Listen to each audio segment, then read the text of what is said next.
চাইবেন। ইমানদার ভাইয়েরা মনের কানটা প্রস্তুত রাখবেন। প্রথম অনুরোধ আপনাদেরকে করেছি মনের কান দিয়ে শোনার জন্য।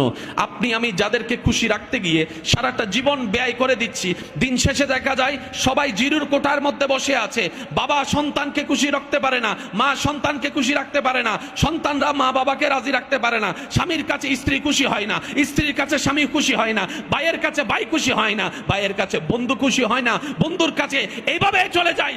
আর রব বলে, বান্দারে তুই আমাকে একটা সিজদা দিলে আমি খুশি হয়ে যাই।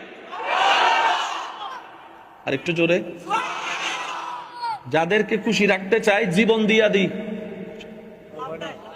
খুশি বলেন না, খুশি হয় না। আর রব বলে যে বান্দা তুই মন থেকে একটা সিজদা দে। রব বলে বান্দা একটা সিজদা দে,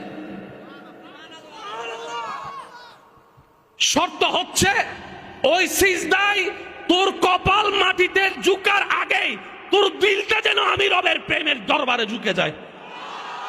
শর্তটা দেখেন, কাজটা অনেক সহজ মনে হচ্ছে, একটা সিজদা। এটা আবার কেমন কথা, একটা নর্মাল কথা, সিজদা একটা দিলিতে হয়।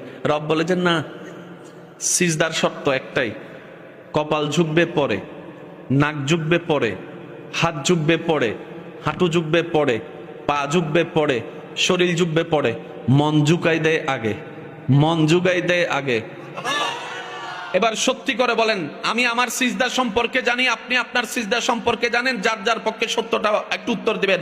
আপনার আমার সিজদার মধ্যে কপাল ঝুঁকে কি ঝুঁকে না? হাত ঝুঁকে কি ঝুঁকে না? পা ঝুঁকে কি ঝুঁকে না? নাক ঝুঁকে কি ঝুঁকে না?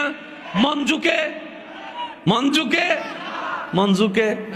মন ঝুঁকে? এই প্যাঁচ লাগছে এই জায়গায়।